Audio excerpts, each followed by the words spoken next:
அஸ்ஸலாமு அலைக்கும் வரஹ்மத்துல்லாஹி வபரகாத்துஹு. அல்ஹம்துலில்லாஹ். கண்ணியத்திற்குரிய எல்லாம் வல்ல அல்லாஹுவின் நல்லடியார்களே, அல்லாஹுவிடத்தில் நெருங்குவதற்கு மிக பொருத்தமான ஒரு மாதத்தில் நாம் அமர்ந்திருக்கிறோம். ஏராளமான நல்லறங்கள் வழியாக, நோன்பின் வழியாக, தொழுகையின் வழியாக, தான தர்மங்களின் வழியாக, திருமறை குர்ஆனை வாசிப்பதன் வழியாக, இப்படி பல்வேறு நல்லமல்களின் வழியாக அல்லாஹுவை நாம் அதிகமாக நெருங்குவதற்கு முயற்சி எடுத்து கொண்டிருக்கிறோம். இவற்றிலெல்லாம் முதலாவதாக தலையான இடத்திலே இருக்கிற ஒரு நல்லறம் என்று நாம் தேடி பார்த்தால், அல்லாஹ்விடத்திலே இருகரம் ஏந்தி நாம் பிரார்த்திக்கிற பிரார்த்தனைகள், துஆக்கள் மிக முக்கியமான ஒரு இடத்திலே இருக்கிறது. நபிகள் நாயகம் ஸல்லல்லாஹு அலைஹி வஸல்லம் அவர்கள் இந்த துஆவை பற்றி சொல்லுகிற பொழுது, அத்துஆவு ஹுவல் இபாதா, துஆ இருக்கிறதே அதுவே ஒரு வணக்கம் என்று நபிகளார் குறிப்பிட்டார்கள். அந்த அளவிற்கு வணக்கங்களில் தலையான வணக்கமாக, சிறந்த வணக்கமாக நமக்கு சொல்லித்தரப்பட்டிருக்கிற இந்த துஆ அல்லாஹ்விடத்தில் மற்றெல்லா வழிபாடுகளை விட அதிகமாக நம்மை நெருக்கி வைப்பதற்கு தகுதி பெற்ற ஒரு வழிபாடாக இருக்கிறது. இந்த துஆவை பொறுத்தவரை ஏராளமான செய்திகள் திருமறை குர்ஆனிலும் நபிகளாருடைய பொன்மொழிகளின் வழியாகவும் நமக்கு வலியுறுத்தி சொல்லித்தரப்பட்டிருக்கிறது. அதில் குறிப்பாக திருமறை குர்ஆன் பேசுகிறது, நம்முடைய வாழ்க்கையில் நாம் செய்கிற பெரும்பாலான துஆக்கள் நம்முடைய அன்றாட வாழ்க்கையை சுற்றி மையப்படுத்திய விஷயங்களை மட்டும்தான் நாம் பிரார்த்தனையாக முன்வைக்கிறோம். நம்முடைய தேவைகள், பொருளாதார தேவை, ஆரோக்கிய தேவை, ஒரு நிம்மதியான வாழ்க்கை தேவை, குடும்பத்தில் பிரச்சனை இல்லாத ஒரு தேவை, இந்த மாதிரியான விஷயங்களை மையப்படுத்தி தான் பெரும்பாலும் நம்முடைய துஆக்கள் அமைந்திருக்கிறது. ஆனால் அதை தாண்டி மிக அற்புதமான கருத்தாளம் நிறைந்த நம்முடைய ஒட்டுமொத்த வாழ்வையும் உள்ளடக்கி இருக்கிற பல்வேறு துஆக்களை திருமறை குர்ஆன் சொல்லித் தருகிறது. அந்த துஆக்களை அதனுடைய ஆழத்தோடு, அதனுடைய அகலத்தோடு நன்கு புரிந்து மனனம் செய்து அதை விளங்கி அதே அடிப்படையில் நாம் அல்லாஹ்விடத்தில் பிரார்த்தித்தோம் என்று சொன்னால், அது நாம் இன்றைக்கி கேட்டுக்கிட்டு இருக்கிற பல விஷயங்களை விட சிறந்த பிரார்த்தனையாக, உயர்ந்த பிரார்த்தனையாக மாறிவிடும். ஆனால் பெரும்பாலும் நம்ம இடத்துல பிரார்த்தனை அப்படின்னு எடுத்துக்கிட்டால், யாரெல்லாம் எனக்கு செல்வத்தை தா, கஷ்டமில்லாத வாழ்க்கையை தா, ஒரு நிம்மதியான வாழ்க்கையை தா, என் குடும்பத்தில் நிம்மதியை தா, என் உடம்புல ஆரோக்கியத்தை தா, நோய் இல்லாத ஒரு வாழ்க்கையை தா, இந்த மாதிரியான மிக குறுகலான ரொம்ப ரொம்ப கம்மியான விஷயங்களை மையப்படுத்திய துஆக்கள் தான் பெரும்பாலும் நம்முடைய பிரார்த்தனைகளாக இருக்கிறது. ஆனால் அதில் ரொம்ப முக்கியமான ஒரு பிரார்த்தனையை நபி மூசா அலைஹிஸ்ஸலாம் செஞ்சாங்க. அதை குர்ஆனில் அல்லாஹ் சொல்லி காட்டுகிறான். ஃபிரௌன் இடத்துல போக சொல்கிற நேரத்தில் ஃபிரௌன்கிட்ட போய் நீங்கள் அழைப்பு பண்ணி செய்யுங்க, அவன் அழிச்சாட்டியம் பண்ணிக்கிட்டு இருக்கிறான் என்று நபி மூசா நபியை அல்லாஹ் அனுப்பி வைக்கும் பொழுது, மூசா நபி அல்லாஹ் இடத்துல அந்த துவாவை செய்கிறாங்க. ஒரு நீண்ட துவா. அந்த துவாவினுடைய துவக்க வார்த்தையே மிக அற்புதமான ஒரு வார்த்தை. மூசா அலைஹிஸ்ஸலாம் அல்லாஹ் பார்த்து சொல்கிறாங்க, ரப்பி ஷ்ரஹ்லி சத்ரி வயஸ்ஸிர்லி அம்ரி வஹ்லுல் உக்தத்தம் மின் லிசானி யஃப்கஹு கௌலி. ரப்பி ஷ்ரஹ்லி சத்ரி, என் இறைவா, என்னுடைய உள்ளத்தை நீ விரிவாக்குவாயாக, என் நெஞ்சத்தை நீ விரிவுபடுத்து அப்படின்னு அல்லாஹ்ட்ட கேட்குறாங்க. அது தொடர்ந்து இன்னும் பல விஷயங்களை கேட்குறாங்க. இந்த உள்ளத்தை விரிவுபடுத்துதல் அப்படிங்கிறது மிகுந்த கருத்தாழம் நிறைந்த ஒரு அற்புதமான ஒரு பிரார்த்தனை. ஏன்னா உள்ளம் விரிவுபடுதல் அப்படிங்கிறது சாதாரண விஷயம் இல்லை. நம்முடைய வாழ்க்கை, ஒட்டுமொத்த வாழ்க்கையின் திசை போக்கையே மாற்றிவிடக்கூடிய அம்சம் நம்முடைய உள்ளத்துக்குள்ளே தான் இருக்கிறது. உள்ளம் இறுகி போய் இருந்துச்சுன்னா நம்முடைய புறச்சூழல் எவ்வளவுதான் நாம் நேர்மையாக, ஒழுக்கமாக, அல்லாஹ்வுக்கு அஞ்சி வாழ்வதற்குரிய வாய்ப்புடையதாக இருந்தாலும் நாம் நேர்மையாக வாழ மாட்டோம். நம்முடைய உள்ளம் விசாலமாக இருந்துச்சு அப்படின்னா புறச்சூழல் எவ்வளவு மோசமாக இருந்தாலும் சரிதான், வாழவே முடியாது, இங்கே இஸ்லாத்தை கடைபிடிக்கவே முடியாது, இறைவனுடைய தொழுகை இபாதத்துக்கள் எல்லாம் கவனம் செலுத்தவே முடியாது என்கிற மாதிரி எவ்வளவுதான் நெருக்கடிகள் சூழ்ந்திருந்தாலும் அதையெல்லாம் தாண்டி நம்ம எளிதாக நம்ம அல்லாஹ்விடத்தில் நெருங்கிக்கிட்டே இருப்போம். இந்த ரெண்டுமே எதை மையப்படுத்தி இருக்குன்னு கேட்டால், நம்முடைய உள்ளத்துடைய விசாலமும் உள்ளத்துடைய சுருக்கமும் தான் இதனுடைய அடிப்படையாக இருக்கிறது. உள்ளத்தை பற்றி திருமறை குர்ஆன் இன்னொரு இடத்துல அல்லாஹ் சொல்லி காட்டுகிறது, ஃபமை யுரிதில்லாஹு பிஹி அன் யஹ்தியஹு யஷ்ரஹ் சத்ரஹு லில் இஸ்லாம். யாருக்கு அல்லாஹ் நன்மையை நாடுகிறானோ, நேரான வழியை செல்ல வேண்டும் என்று அல்லாஹ் நாடுகிறானோ, யஷ்ரஹ் சத்ரஹு லில் இஸ்லாம், அவருடைய உள்ளத்தை இஸ்லாத்திற்காக அல்லாஹ் விரிவுபடுத்தி விடுகிறான். ஃபமை யுரிதில்லாஹு அன் யஹ்தியஹு யஷ்ரஹ் சத்ரஹு லில் இஸ்லாம், யாரை அல்லாஹ் நேர்வழியில் செலுத்த நாடுகிறானோ அவருக்கு அல்லாஹ் இஸ்லாத்தின்பால் அவருடைய உள்ளத்தை விரிவுபடுத்தி விடுகிறான். ஒமை யுரிது அன் யுதில்லஹு யஜ்அல் சத்ரஹு லையகன் ஹரஜன், யாருக்கு அல்லாஹ் வழிகேட்டை நாடுகிறானோ, நேரான வழியில் இவன் போக வேண்டியதில்லை அப்படின்னு யாரை பற்றி அல்லாஹ் விரும்புகிறானோ, யஜ்அல் சத்ரஹு லையகன் ஹரஜா, அவருடைய உள்ளத்தை அல்லாஹ் சிரமமானதாக, நெருக்கடி இறுக்கமானதாக ஆக்கி விடுகிறான். இறுகி போனதாக மாறி போயிடுது. இது யாருக்குன்னு கேட்டால், அல்லாஹ் யாருக்கு நேர்வழி நாடலையோ அவங்களுடைய உள்ள இறுகி போயிடும். அல்லாஹ் யாருக்கு நேர்வழியை நாடுறானோ அவங்களுடைய உள்ள விசாலம் அடைஞ்சிரும், மென்மை அடைஞ்சிரும், அப்படியே இலகி போயிடும். இன்றைக்கி நம்முடைய உள்ள இலகி இருக்குதா அல்லது இறுகி போய் இருக்குதா அப்படின்னு ஒவ்வொருத்தரும் தங்களுக்கு தாங்களே கேள்வி கேட்க வேண்டிய நிலையில் இருக்கிறோம். என்ன கேட்டால், பல நேரங்களில் பல உபதேசங்கள் எந்த பயனுமே தரமாட்டேங்க. உபதேசங்கள் பயன் அளிக்கலை அப்படின்னா உள்ளே இறுகி போச்சுன்னு தானே அர்த்தம். ஒரு விஷயத்தை நம்ம கேட்குறோம், அது நம்முடைய வாழ்க்கையில் வர மாட்டேங்குது, மாற்றம் ஏற்பட மாட்டேங்குது, உணர்வை டச் பண்ண மாட்டேங்குது, அது வெறும் தகவலாகவே இருக்கிறது. பெரும்பாலும் நாம் கேட்கிற இன்னும் சொல்ல போனால் நாம் இந்த உரைகளை கேட்டு கேட்டு உரை கேட்கிற ஒரு பழக்கத்திற்கு ஆளாகி போயின்னு இருக்கிறோம். நல்லா பேசுகிறது யார், அலங்காரமாக பேசுகிறது யார், நகைச்சுவையாக பேசுகிறது யார், போர் அடிக்காமல் அப்படியே நேரம் போகிறதே தெரியாத அளவுக்கு தகவல்களை கொட்டி கொடுக்கறது யார், அப்படியெல்லாம் அதன் மீது ரசனை கொண்டிருக்கிற ஒரு கூட்டமாக இன்றைக்கு உலகம் ஓடிக்கிட்டு இருக்கு. அதுக்கு பின்னாடி நம்மளும் ஓட ஆரம்பிச்சிட்டோம். இந்த பட்டிமன்றங்களுடைய நிலைப்பாடெல்லாம் என்ன, விவாதங்கள் இன்றைக்கு தொலைக்காட்சியில் நடத்தப்படுகிற விவாதங்களுடைய நோக்கமெல்லாம் என்ன நீங்கள் யோசிச்சு பாருங்கள். அது எல்லாமே அந்த கருத்தை காரசாரமாக விவாதமாக போர் அடிக்காமல் யார் அப்படி சொல்கிறா அதை சொல்கிறது கொஞ்ச நேரம் கேட்டு ரசித்து, சரி அதை கேட்டோமே அதனால் என்ன புரிஞ்சுக்கிட்டோம், அதை வச்சு நம்முடைய வாழ்க்கையில் என்ன மாற்றம், நம்முடைய சிந்தனையில் என்ன மாற்றம், நம்முடைய தொழில்துறையில் என்ன மாற்றம். கடைசியாக ஒரு மாத காலத்தை எடுத்துக்கங்க. இந்த ஒரு மாத காலத்தில் நம்ம டிவியில் கேட்டது, நம்முடைய சமூக வலைதளத்தில் கேட்டது, நம்ம யூடியூப்பில் கேட்டது, இந்த மாதிரி கேட்ட விஷயங்களின் வழியாக நான் என்னில் என்ன மாற்றத்தை ஏற்படுத்தி இருக்கிறேன், என்ன நான் மாறி இருக்கிறேன்னு யோசிச்சு பார்த்தா பெரும்பாலும் ஒன்றுத்தையும் காணும். ஏதோ அரிதாக ஒன்றோ இரண்டா இருக்கலாமே தவிர 99% ஒன்றுத்தையும் காணும். அவன் ஒன்றுமே காணாமல் போயிடுச்சுன்னா என்ன அர்த்தம்னா உள்ளே இறுகி கிடக்குன்னு அர்த்தம். உள்ளத்தில் காதில் போய் சேர்ந்துருக்கு, உள்ளத்தில் போய் சேரலை, கல்பில் போய் சேரலை. கல்பில் சேராமல் போனதுக்கு அல்லாஹ் உள்ளத்தை விரிவுபடுத்தலை, அல்லாஹ் உள்ளத்தை இறுக்கி வச்சிருக்கிறான், அல்லாஹ் உள்ளத்தை சிரமமானதாக ஆக்கிட்டான், அல்லாஹ் உள்ளத்தை இறுக்கமானதாக மாற்றிட்டான். அதனால் நமக்கு எந்த பயனும் இல்லாமல் போயிருக்கிறது. அப்போ நாம் நம்முடைய வாழ்க்கையை மாறணும்னு சொன்னால், யாரெல்லாம் எனக்கு செல்வத்தை தான் அதைத்தான் இதைத்தான் அப்படின்னு கேட்குற எல்லாவற்றையும் விட முதலாக அல்லாட்ட எதை கேட்கணும்னா, யாரெல்லாம் என் உள்ளத்தை விரிவாக்கித்தான்னு கேட்கணும். உள்ளம் விரிவாயிடுச்சு அப்படின்னா இந்த விரிதல் என்பது எல்லா வகையிலும் உங்களுடைய வாழ்க்கையை மாற்றும். உதாரணமாக நமக்கு சேருகிற நம்மை அடைகிற நிகழ்வுகள் இருக்கிறது, அந்த நிகழ்வுகளை எல்லாம் ஏற்றுக்கொள்ளக்கூடியவர்களாக நாம் மாறி போயிடும். நம்மை அடையக்கூடிய வாழ்வின் அனுபவங்கள் இருக்கிறது, எல்லாம் வருகிறது. அறிவு வருகிறது, ஆற்றல் வருகிறது, தொல்லை வருகிறது, வெற்றி வருகிறது, இன்பம் வருகிறது, துன்பம் வருகிறது, லாபம் வருகிறது, நஷ்டம் வருகிறது, வாழ்க்கையின் எல்லாம் வருகிறது. அந்த எல்லாவற்றையும் அது என்ன இயல்பில் இருக்கிறோ அந்த இயல்போடு ஏற்றுக்கொள்ளக்கூடியவராக மாறிடும். ஏன்னா உள்ள விசாலமாக இருக்கிற எது வேணாலும் உள்ள கொட்டு, அது ஒன்றும் பெருசாக எந்த பாதிப்பையும் உண்டாக்கிறார். இன்பம் வந்தவொன்னா அப்படி தலைகால் புரியாமல் ஆடிட மாட்டேனா. அந்த ஆட்டை எதனால் வருது, உள்ளே இறுகி போயிருக்கிறதுனால வருது. உள்ள விசாலமாக இருந்துச்சுன்னா உள்ளே வாங்கிக்கும், உள்ளே வாங்கி உள்ளே போட்டுரும், அது ஒன்றும் பெருசாக ஆடாது. நிறைவுடன் ததும்பாதுன்னு சொல்லுவாங்களே, அந்த மாதிரி உள்ளத்துக்கு போட்டாச்சுன்னா விசாலமான உள்ளம் எவ்வளோ பெரிய வெற்றியை கொடுத்தாலும் சரிதான், எவ்வளோ பெரிய இன்பத்தை கொடுத்தாலும் சரிதான், எவ்வளோ பெரிய செல்வத்தை கொடுத்தாலும் சரிதான், அது ஒன்றுமே சொல்லாது. ஏன் சொல்லாது? அது என்ன எனக்கு நான் ஆடுறதுக்கு என்னப்பா இருக்குது, நான் ஆடுறதுக்கு என்ன இருக்குது, நானாக உண்டாக்கணும் இதை, நான் என்னுடைய திறமையால் கிடச்சிச்சா, என்னுடைய ஆற்றலால் கிடச்சிச்சா, நான் இந்த காரியத்தை செஞ்சேன்னு சொல்ல உண்மையில் அதை செய்யணும்னா அதை செய்வதற்குரிய ஆற்றலை கொடுத்தது யார்? அவன் தானே கொடுத்தான். அப்போ இந்த செல்வத்தை கொடுத்தது யார்? அவன் தானே கொடுத்தான். அந்த ஆற்றலை அவன் பிடிங்கியிருந்தாமனே இந்த செல்வம் எப்படி வந்திருக்கும்? என்னுடைய திறமையின் வழியாக, ஆற்றல் வழியாக இந்த செல்வம் எனக்கு கிடைத்தது என்பது உலகத்தின் பார்வையில் அது உண்மையாக இருந்தால் அதை செய்து முடிக்கக்கூடிய ஆற்றலை உனக்கு கொடுத்தது யார்? அதுதான் பிஆர் சொல்லித்தர அற்புதமான ஒரு வார்த்தை. ஒவ்வொரு நாளும் பாங்கு சொல்ற நேரத்தில் மீண்டும் மீண்டும் நினைத்து பார்க்க வேண்டிய ஒரு சொல்லாக ரசூலுல்லாஹி ஸல்லல்லாஹு அலைஹி வஸல்லம் சொல்லி தந்தாங்க. லா ஹவுல வலா குவத்த இல்லா பில்லா. நான் தீமைகளில் இருந்து, தவறுகளில் இருந்து, பிழைகளில் இருந்து விடுபடுவதாக இருந்தாலும், ஒரு நல்லறத்தை, ஒரு வெற்றியை, ஒரு இன்பத்தை சுவைப்பதாக இருந்தாலும் அதை செய்வதற்குரிய ஆற்றல், இதிலிருந்து விலகுவதற்குரிய ஆற்றல் இறைவா இல்லா பில்லா அல்லாஹ்வை கொண்டே தவிர வேறில்லை. அவன் தான் அதை செய்ய வச்சான். அப்படின்ன உடனே வெற்றி வந்த உடனே எப்படி ஆட்டம் வரும்? பிறர் எப்படி இழிவாக பார்க்க தோணும்?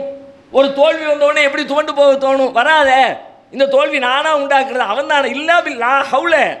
நான் இந்த இந்த இந்த இந்த சிக்கல், இந்த இழப்பு, இந்த துன்மை எனக்கு வந்துச்சுன்னா அவன் கொடுத்தா, இது அவன் கொடுத்தா என்கிற உணர்வு வந்ததுக்கு பிறகு, அதுக்கு பிறகு நான் எப்படி என்னை நொந்து கொள்வேன்? ஐயோ என் வாழ்க்கை இப்படி ஆயிடுச்சு, நான் இப்படி போயிட்டேனே, எல்லாம் அவன் டிசைட் பண்ணுறது, அவன் முடிவெடுக்கிறது என்று அவன் மேலே பாரத்தை தூக்கி வைக்கிற பொழுது என்ன வாழ்வின் அனுபவங்கள் வந்தாலும் எல்லாவற்றையும் உள்வாங்கி கொள்ளும். அதுலேருந்து ஒரு பெரிய ரியாக்ஷன் வராது. பெரிய துன்பங்கள் துயரத்துக்கு ஆளாயிட்ட மாதிரி துடிச்சு அரண்டு புரண்டு எத்தனை பேர் பார்க்குறோம்? தற்கொலை பண்ணிக்கிறானே, உயிரையே மாச்சிக்கிறான, வாழ்க்கையில் ஒரு பெரிய இழப்பு ஏற்பட்டுச்சுன்னு சொல்லிட்டு அதுக்கான வாய்ப்பே இல்லை. உங்களுக்கு ஏற்படுகிற எல்லா அனுபவங்களையும் உள்ளம் விரிந்திருந்தது என்றால் அந்த உள்ளம் உள்வாங்கிக் கொள்ளும். ஒருவேளை சில நேரங்களுக்கு, சில நிமிடங்களுக்கு, சில நாட்களுக்கு கொஞ்சம் அப்படியே ஊசலாட்டம் வரலாம், அதுக்கு பிறகு சமாதானம் அடைஞ்சிடும். கொஞ்சம் நேரம் ஆன உடனே சமாதானம் அடைஞ்சிடும். ஆனால் நிறைய பேருக்கு சமாதானம் அடைய மாட்டேங்குதே. அப்படியே காலம் முழுக்க நினச்சி வருஷம் 5 வருஷம் 10 வருஷம் சில இழப்புகளை துன்பங்களை நினச்சி மூத்தா 30 வயசில் நடந்திருக்கும், 60 வயசு வரைக்கும் நினச்சி இப்படி ஆயிடுச்சே, அன்னைக்கு மட்டும் அப்படி நடக்காமல் இருந்திருந்தா நான் இன்னைக்கு எப்படி இருந்திருப்பேன் தெரியுமா, 30 வருஷம் கழிச்சு பேசுகிறாங்களே. அப்படியான அவருடைய உள்ளம் இறுகி கிடக்கிறது, வாழ்வின் அனுபவங்களை ஏற்க முடியாமல் இருக்கிறது என்ற அர்த்தம். அது மட்டும் இல்லை, நம்முடைய வாழ்க்கையில் நமக்கு நாம் எதிர்கொள்ள வேண்டிய பிரச்சனைகளை எதிர்கொள்ளக்கூடிய தைரியத்தை அந்த விரிந்திருக்கிற உள்ளம் நமக்கு தரும்.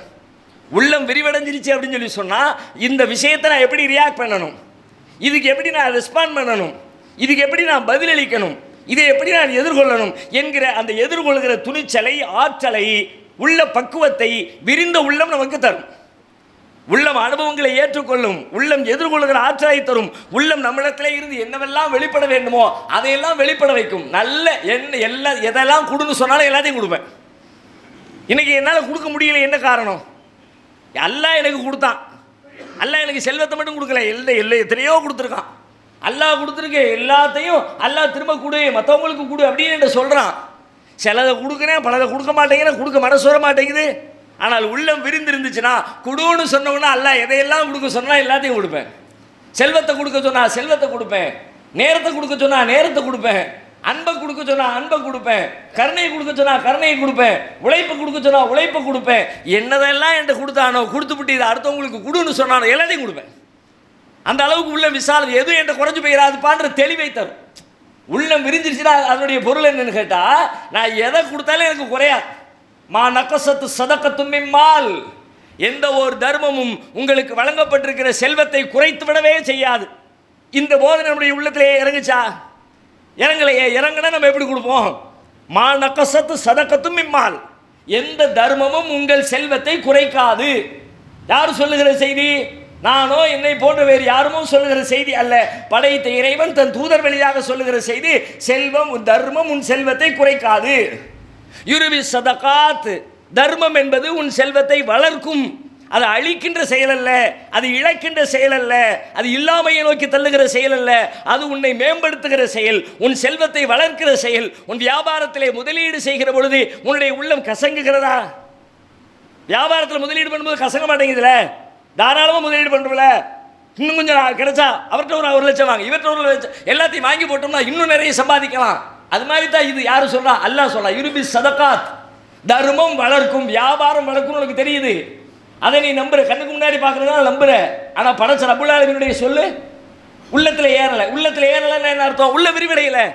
அப்போ நாம் கேட்க வேண்டிய பிரார்த்தனைகள், முக்கியமான பிரார்த்தனை என்னன்னு கேட்டால், ரப்பி ஷ்ரஹ்லி சத்ரி, இந்த இறைவா என்னுடைய உள்ளத்தை விரிவாக்கு, நெஞ்சத்தை விசாலமாக்கு.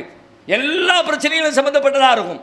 உள்ளம் விசாலம் இல்லைன்னு சொல்லி சொன்னால் ஒவ்வொரு பிரச்சனைகளையும், சிக்கலையும், பிரச்சனையும் மார்க்கத்துக்கு முரணான நடந்துக்கிட்டே இருக்கும். உதாரணமாக இப்படி எடுப்போமே, ஒரே ஒரு எதை வேணாலும் நீங்கள் இதோடு பொருத்தி பார்க்கலாம். இது அதுன்னு இல்லை, எதை பொருத்தி பார்த்தாலும் இந்த விஷயம் அப்படியே நம்முடைய வாழ்க்கைக்கு பொருந்தும். ஒரே ஒரு சின்ன விஷயத்தை உதாரணத்துக்கு எடுத்து பாருங்க. நாம் ஒரு விஷயத்தை ஏற்கிறோம் அல்லது மறுக்கிறோம். நம்முடைய வாழ்க்கையில் சில விஷயங்களை ஏற்றுக்கொள்கிறோம், அங்கீகரிக்கிறோம், ஒத்துக்கொள்கிறோம். சில விஷயங்களை ஏற்க மறுக்கிறோம். இல்லை, இது தப்பு, இதை ஒத்துக்க மாட்டேன், இதை ஏற்றுக்க முடியாது, இது பிழையானது, இது ஹராமானது, இது கெட்டது அப்படின்னு சிலதை மறுக்கிறோம். இந்த ஏற்பது மறுப்பது இரண்டும் எப்படி நிகழ்கிறது? பெரும்பாலும் நம்முடைய வாழ்க்கையில் எப்படி நிகழ்கிறது? நம்முடைய பழக்க வழக்கங்களின் அடிப்படையில் நிகழ்கிறது.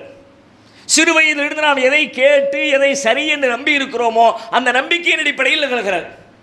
ஆனால் உண்மையில் விரிந்த உள்ளம் என்ன செய்யும்னு கேட்டால், நான் எதை கேட்டனோ, நான் உன்னை சரி, எனக்கு இதெல்லாம் செய்யணும்னு சொன்னாங்க, அதை நான் செஞ்சுக்கிட்டே வர்றேன், இதெல்லாம் செய்யாத, அங்கே போகாத, இதை கேட்காத அப்படின்னு சொன்னாங்க, அதுவெல்லாம் தப்பு தப்பு தப்புன்னு நான் உதாசீனப்படுத்தினேன். இந்த 2 நிலை நீண்ட நெடிய காலமாக நம்மளை இப்படி தொடர்ந்து வந்துக்கிட்டே இருக்கு. ஆனால் உண்மையில் ஒன்றை தப்புன்னு நான் சொன்னேன்ல, இதை ஏற்றுக்க முடியாது, இது பிழையானது, இது மார்க்கத்துக்கு முரணானது, இஸ்லாமிய அடிப்படைகளுக்கு எதிரானது, அப்படியெல்லாம் நான் பேசினேன்ல. அப்படி பேசிய நான் பேசியவர்களின் பேச்சுக்களை கேட்டு அதை பரிசீலித்து அதை உள்வாங்கி அதை சிந்தித்து அதற்கு பிறகு அதை நான் மறுத்திருக்கிறேனா, அல்லது எனக்கு சரியா விஷயங்களை சொல்லித்தர ஆளு இதை சரின்னு சொன்னார் ஏற்றுக்கிட்டேன், அதை தப்புன்னாரு நான் மறுத்துட்டேன்.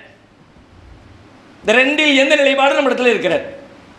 நமக்கு பயான் செய்யக்கூடியவர்கள் எதை ஆதரித்து பயான் செய்கிறார்களோ அது சரி, எதை எதிர்த்து பயான் செய்கிறாரோ அது தவறு. அப்படி கூடாது. இவர் ஒரு வாதத்தை வைப்பார், இவர் ஒரு வசனத்தை வைப்பார், அவங்க அப்படி செய்கிறாங்க, அது இந்த வசனத்தின் அடிப்படையில் தப்பு, ஆனால் அது உண்மையில் தப்பா சரியா, அவன் வேற மாதிரி சொன்னானா, இவர் அதைத்தான் சொன்னாரா, உள்டாவை மாற்றி சொன்னாரா, எந்த ஆலோசனைக்கு சிந்தனைக்கு இடம் கொடுக்கறதே இல்லை.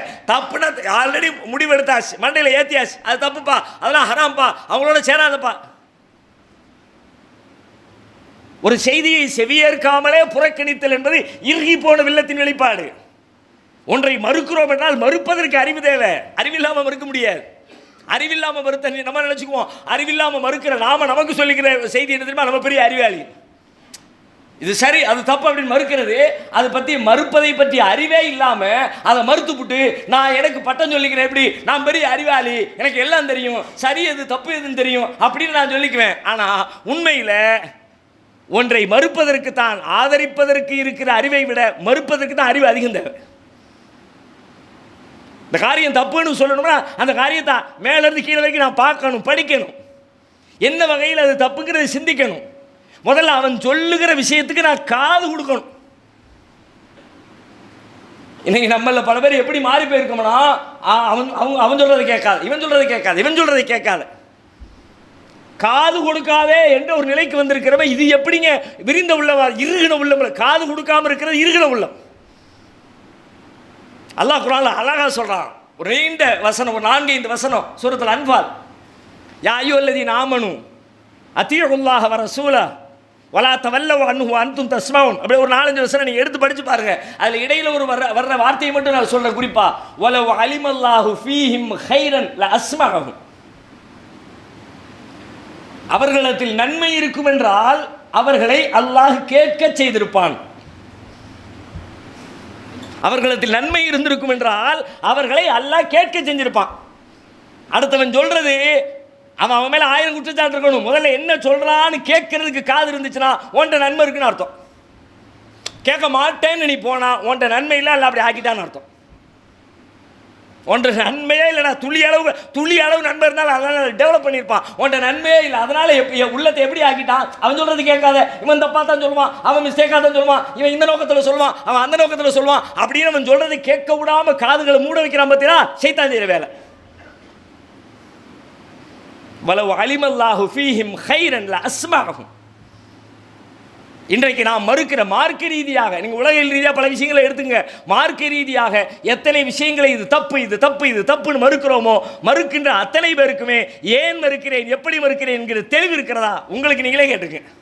நீங்கள் யாருக்கும் பதில் சொல்ல வேண்டியது, அல்லாஹ்க்கு தான் பதில் சொல்ல போறீங்க. அல்லது நம்ம அஜர்த்து இப்படி தாங்க செய்யணும்னாரு, அவர் கரெக்டாக, அவர் பெரிய ஆலிம்சா, அவர் எவ்வளோ படிச்சிருக்காரு அப்படின்னு அவர் சொன்னதுக்காண்டி மறுத்தீங்களா, அல்லது மறுக்கிற உங்களுக்கு ஏன் மறுக்கிறேன் என்ற தெளிவோடு நீங்கள் மறுக்கிறீர்களா? அடிப்படைக்கு சொல்கிறேன். உதிரியான மசாயிலே முன்ன பின்ன பல விஷயம் அடுத்தடுத்த செய்திகள் இருக்கிறது, அதில் பிழை செய்தால் கூட பெரிய அளவில் பாதிப்பு இல்லை. ஆனால் அகீதாவில் அடிப்படையில் குர்ஆன்ல இன்னொரு இடத்துல அல்லாஹ் சொல்றான், ஃபபஷ்ஷிர் இபாத், என்னுடைய அடியார்களுக்கு நீங்கள் நற்செய்தி சொல்லுங்கள். அல்லதீன யஸ்தமிஊனல் கௌல ஃபயத்தபிஊன அஹ்ஸனா, அவர்கள் சொற்களை செவியுற்று அதில் அழகானதை பின்பற்றுவார்கள். அப்படிப்பட்ட என்னுடைய அடியார்களுக்கு நற்செய்தி சொல்லுங்கள் அப்படின்னா என்ன அர்த்தம்? சொற்களை செவியுற்று அழகானதை பின்பற்றுவார்களா?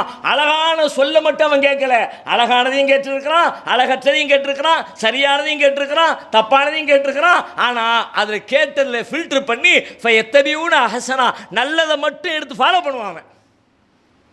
நல்லது கெட்டது ரெண்டையும் கேட்கிறவன் தான் அறிவாளின்னு அர்த்தம். அப்படி தானே அர்த்தம்?